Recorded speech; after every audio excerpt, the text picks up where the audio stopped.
Uh, we are just starting today's class about the special function registers. Those are available in the 8051 microcontroller. And for this, we need to know that what are the special function registers area.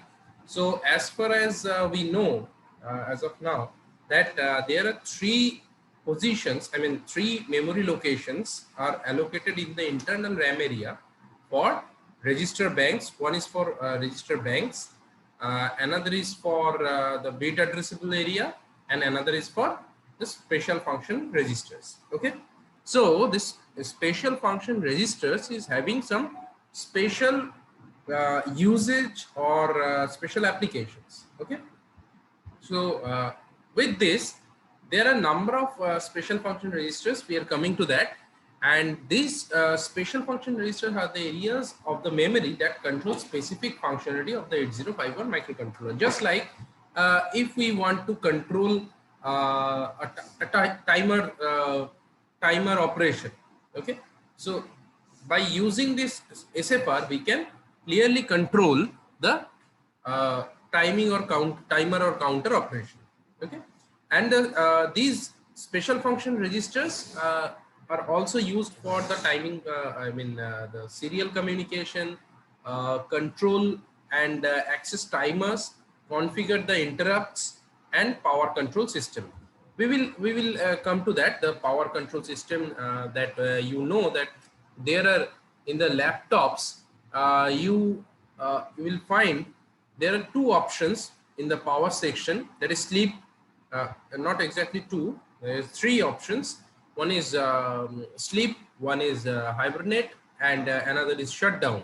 Okay, so there are three power modes where the power consumption of the battery or the power source is different. Okay, obviously in the hibernation mode or in the sleep mode, there are two different modes where all the peripherals are awake but the processor is sleeping. Okay, so these are, we'll come to that, what are the functionalities going on inside those registers. And some SFRs can be accessed with the bit operations.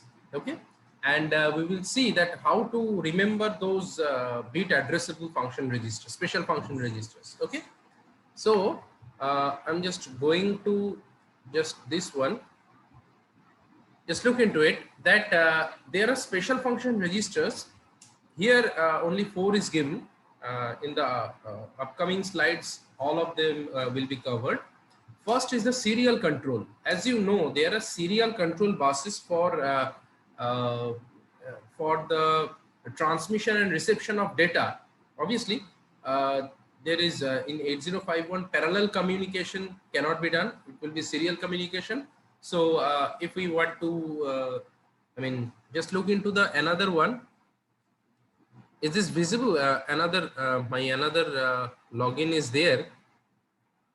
Are you able to see?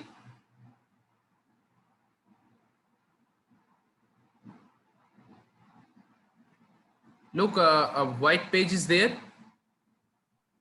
Yes, sir. Okay. So this serial communication means I'm just drawing a bit. Drawing 8-bit data.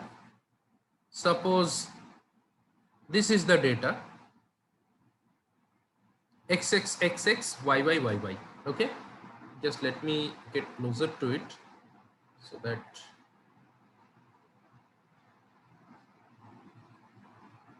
okay.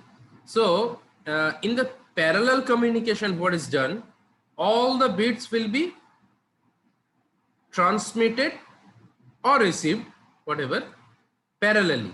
Okay, in case of parallel communication. Okay, but in case of serial communication, what is there, first this bit will be transmitted, then this bit, then this bit, and so on. Okay, and there must be a buffer register in the receiver side, so that this first bit will be stored in the first register, first position, 0th bit. Okay, second is second, third is third, like this way. Okay, so this kind of serial communication is going in the 8051 microcontroller. Okay. Now another thing is there, serial buffer. So while discussing the serial control registers, as we have said that there must be a buffer register at the receiver side. So this SBUF register is used for the reception or transmission of the serial data. Okay. So just like whenever we are sending the data, then the data should be moved from the source register to the SBUF register, and then SBUF to the receiver SBUF register, buffer register. So in the transmitter side and in the receiver side, in both the sides, SBUF register, buffer register will be there. Okay. Now coming to the next one, that interrupt enable and interrupt priority. We have already learned in the 8085 microprocessor and 8086 that IE register is used to enable and disable the specific interrupt. Okay.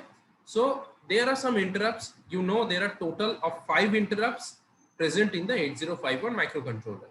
So this interrupt enable IE registers, we will come to that what are the bit components of IE register, and you will clearly get to know that, I mean, what are the bits used for, I mean, how they are used for enabling the different interrupts.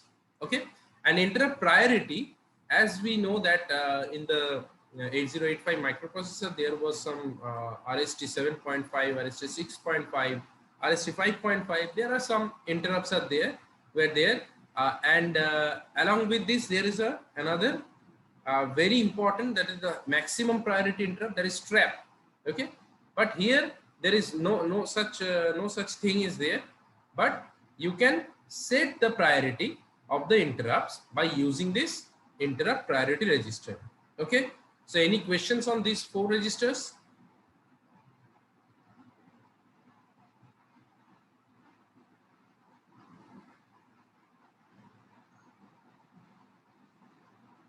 Okay.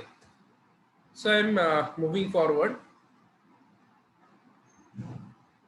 Just to see that there are PCON. The first one is the PCON, that is power control register. As we have told earlier in the today's class, that power control registers is used for the control of different power modes that are available in the 8051 microcontroller.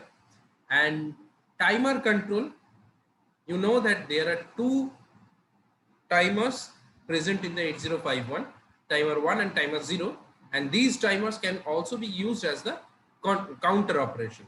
Okay. So this TCON register is used for the controlling of the timer or counter operation. Okay. And TMOD, that is timer mode. So we'll come to know that there are 4 modes available in the timers or in the counters. So to set the timer modes, TMOD register is used. Okay. So all of these registers, SBUF, SCON, PCON, TCON, TMOD, so all IE, IP, all of the registers, all of the special function registers can be controlled by the user. That means the programmer. If you program, then you can control those registers. That means you can give the data to the register, and accordingly the register will react. Clear? Now this timer, as we have just discussed, that there are 2 timers available in the 8051 microcontroller. So here here just TL0, TH0, that means timer 0 high and timer 0 low. That means the timers are actually 16-bit registers, which contains 2 8-bit registers.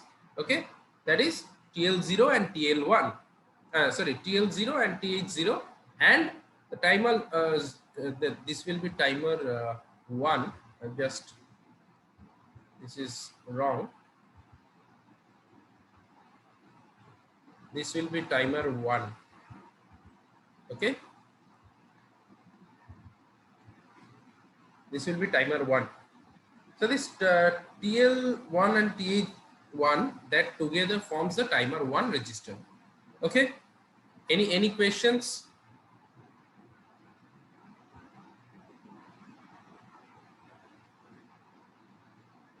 No, sir.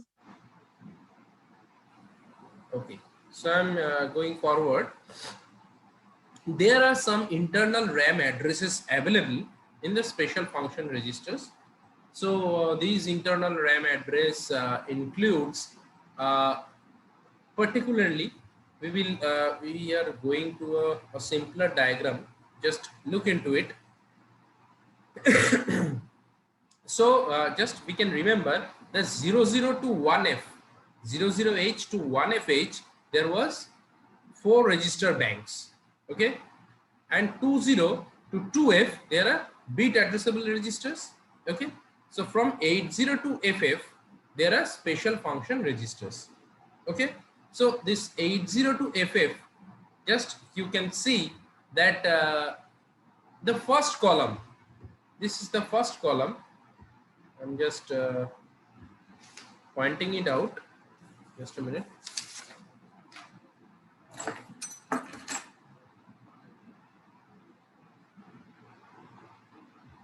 The first column, this one, sorry.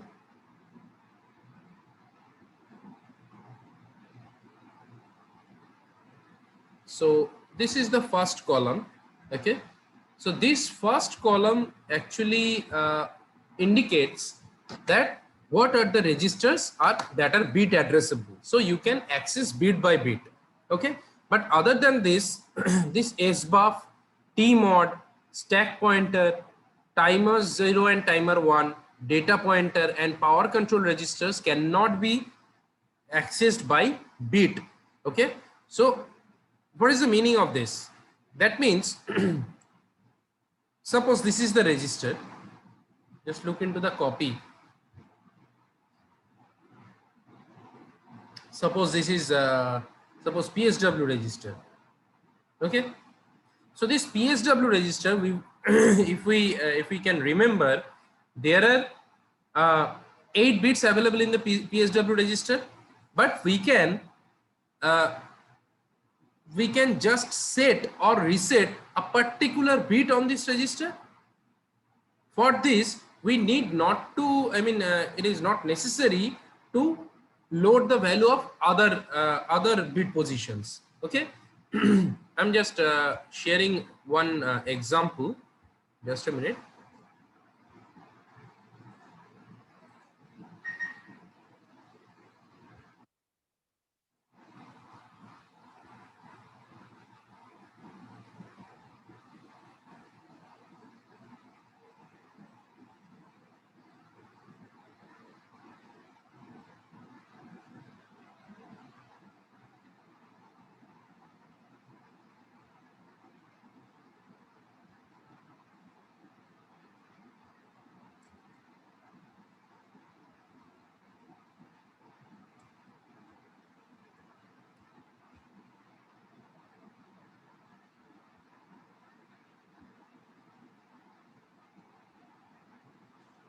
Just look into this look into this slide. Just you can find that there are 8 bits available in the PSW register, but while setting this, just remember while selecting the register bank, we can just put this RS0 and RS1 value in the PSW register, but it is not necessary to set the value of carry flag, auxiliary carry flag, general purpose flag, overflow flag and parity flag. Okay, irrespective of that, we can just set the value of particularly this third and fourth position. Not third and fourth, this is fourth and fifth. Third bit, bit 3 and bit 4 we can set. Okay, so this is the specialty of the bit addressable register. But in case of the not bit addressable registers, we need to, it is necessary to load the total value of the register. Okay, so that must be 8-bit data, an 8-bit data. Okay, so going back to this one,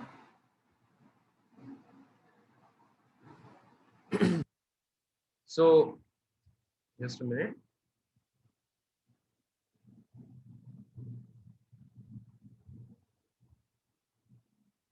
This one.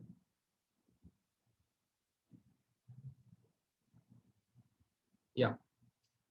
So here you can see this B register, A register, ESW. This diagram is very important. Okay. By this diagram, you will be able to remember everything that are. You can remember the bit positions and their address. The register address clearly. Okay. You need not to write over there and memorize this. You need to just keep in mind this diagram only. Okay.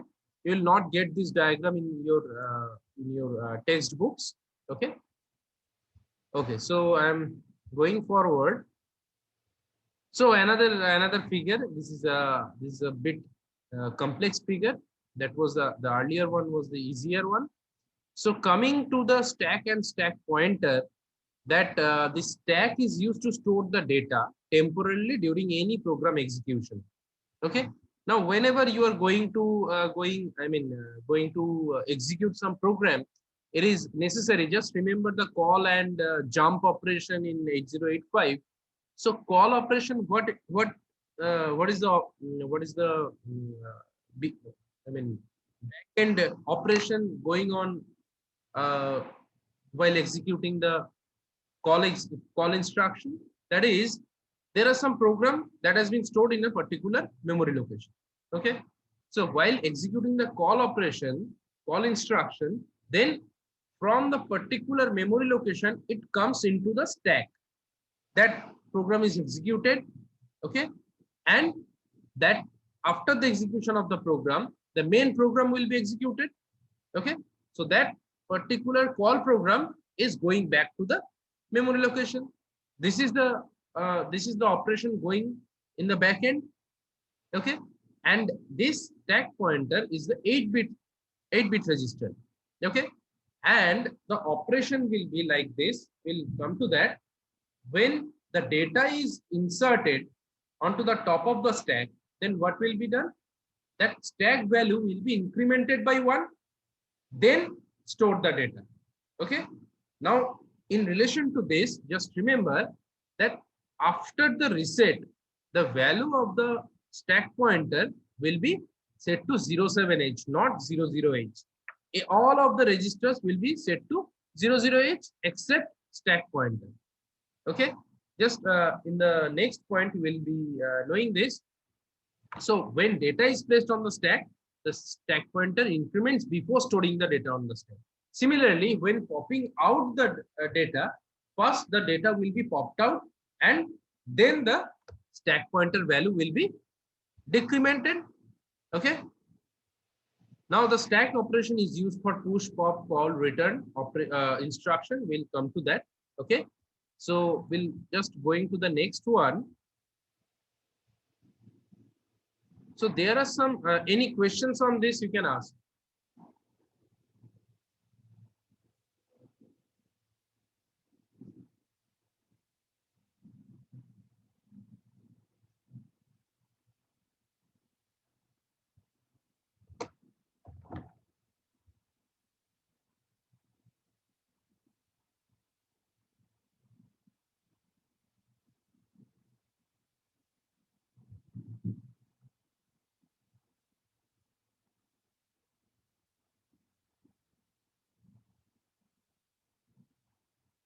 No questions?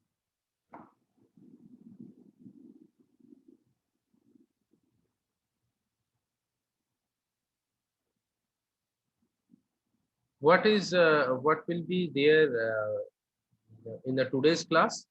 That will be the syllabus of your internal examination. Okay. That is going to be held from 9 to 11.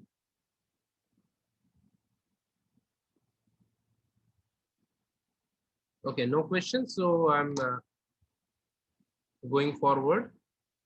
So whatever we have discussed about the registers and particularly the register operations, not operations, the existence of the registers, and we'll come to that. What are the instructions and that is to be used for the execution of program or writing a program.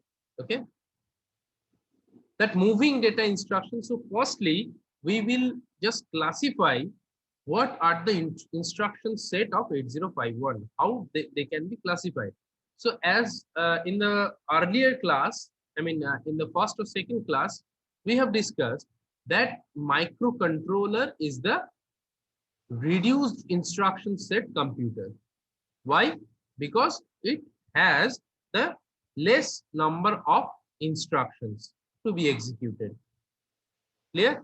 So this instruction set of 8051 microcontroller can be classified into the following operations, following categories. Okay, there are 4 categories. There are moving data instruction, logical operation instruction, arithmetic operation instruction, and jump and call instruction. Okay, so this there are some addressing modes too. Okay, we'll come to that. So this moving data instruction, logical operation, arithmetic operation, jump and call operation. Okay. So first the moving operation. Just remember in the just follow into the copy that in 8085 there was moving data instruction, that was MOV, MVI, LXI. What are the other one? STA, LDA, STAX, LDAX. So those are the instructions for loading the data into the register. Okay, but in case of 8051, only move is there. Okay, now you can understand that what are the, I mean, why it is called, why 8051 is called the reduced instruction set computers, that is RISC. Clear? So there are moving data instructions at first, because this is the most, I mean this is the easiest part of this instruction set. Now how to write this? Just look into the presentation.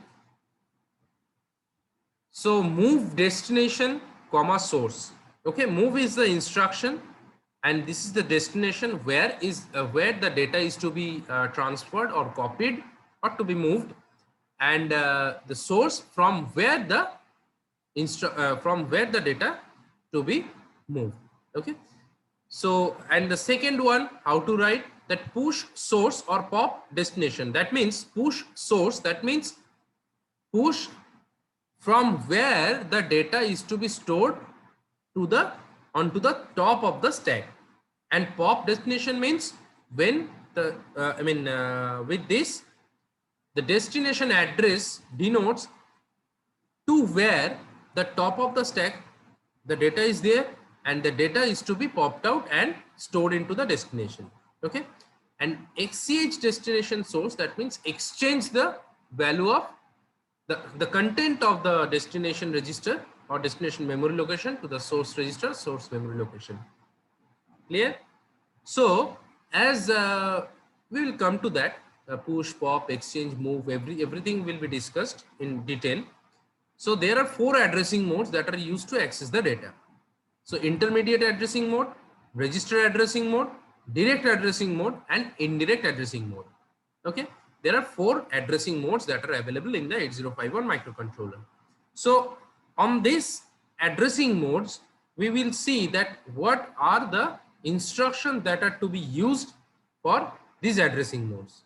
Okay, now first, immediate addressing mode. So as the name implies, that immediate addressing mode, just like the MVI and LXI operation in 8085 microprocessor, that the immediate addressing mode are transferred into the register directly.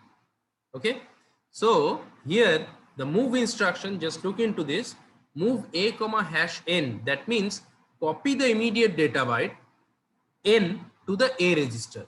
Okay, so just like there was MBI A comma 78H, that 78H data, that is the immediate data, is to be moved into the accumulator. Just like this here, just applying the hash notation, we are going to this.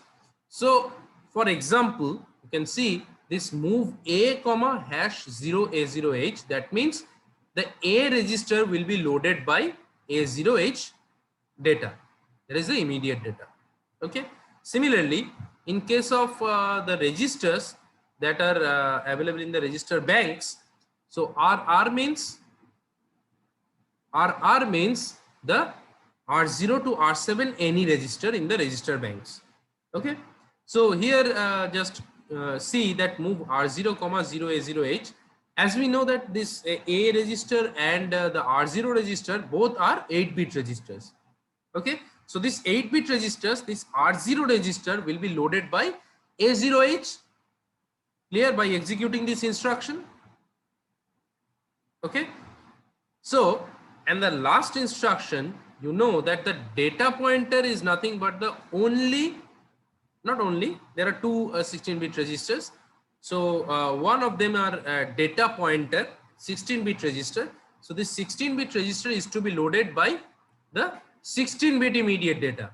Okay, so that here is written hash NN. That means each N is 8-bit. Okay, so just for example, move dptr comma hash 1234H. So 1234H is the 16-bit data. Okay, now you may ask that sir, in the table we see that there are bytes and some other notations are available. So what are they? I mean, the cycle and t states. Okay, so these are nothing but how many bytes of instruction. So in case of 8051, there are 3 kinds of instruction. That is 1 byte instruction,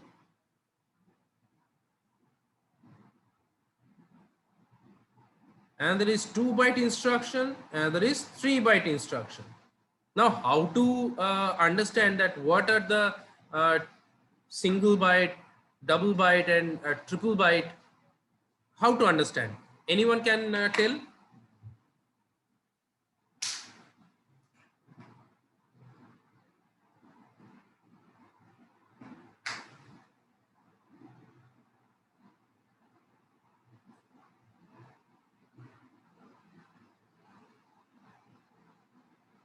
Roshanjit Patro, can you tell me?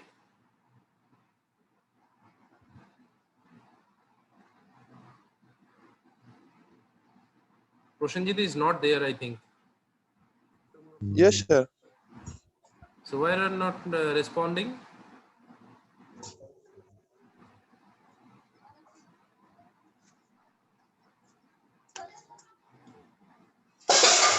Rashmi Kumari?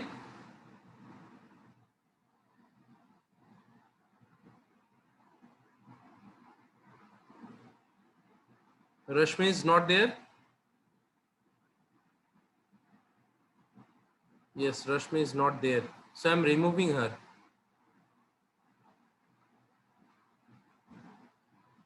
Okay, Shalini?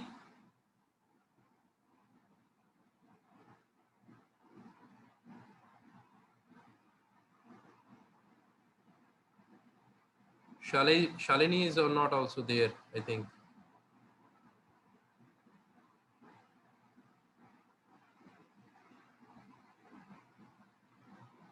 Vinod Kumar Rajak?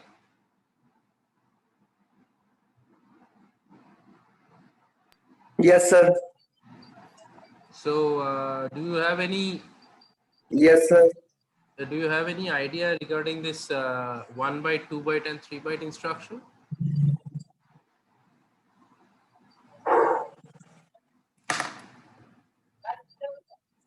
No, sir. Okay, so while I'm giving a clear view that whenever, for these 2 examples, I'm just considering that there is written move A comma hash, suppose 34H. Okay, So this 34H, that means this is the 8-bit data. Okay. This is the 8-bit data. And for move A, hash any data, that is another 8-bit. So whenever an instruction will be there, this instruction will be minimum of 8 bits. Clear?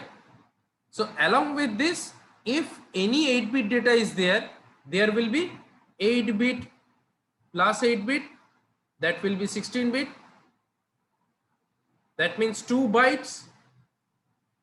Okay, just like this. This is the 2-byte instruction. Similarly, in case of the last example, dptr, move dptr,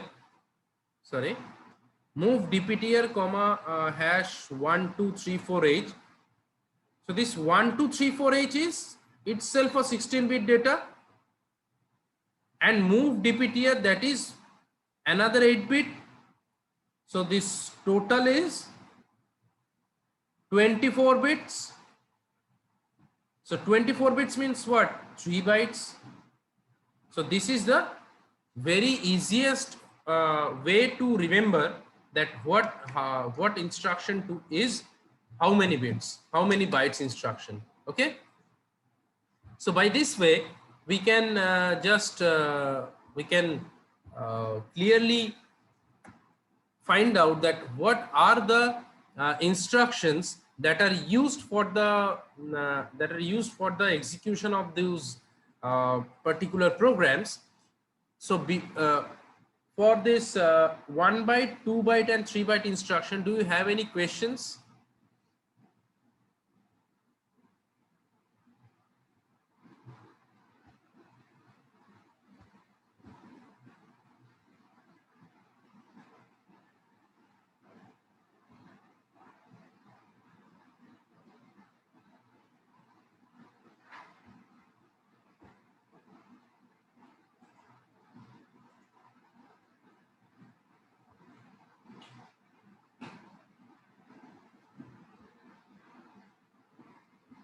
No questions?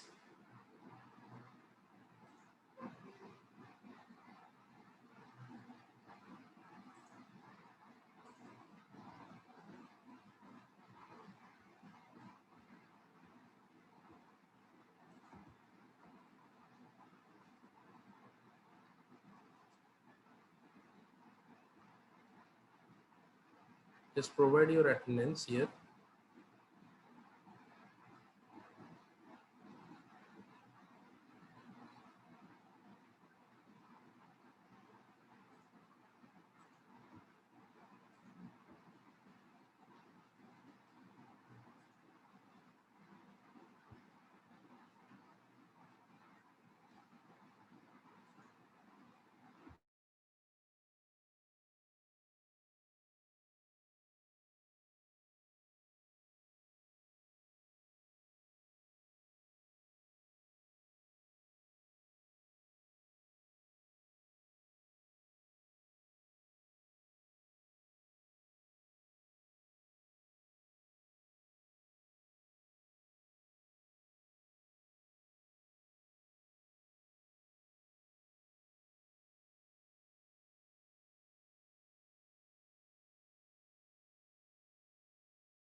All of you recorded your attendance.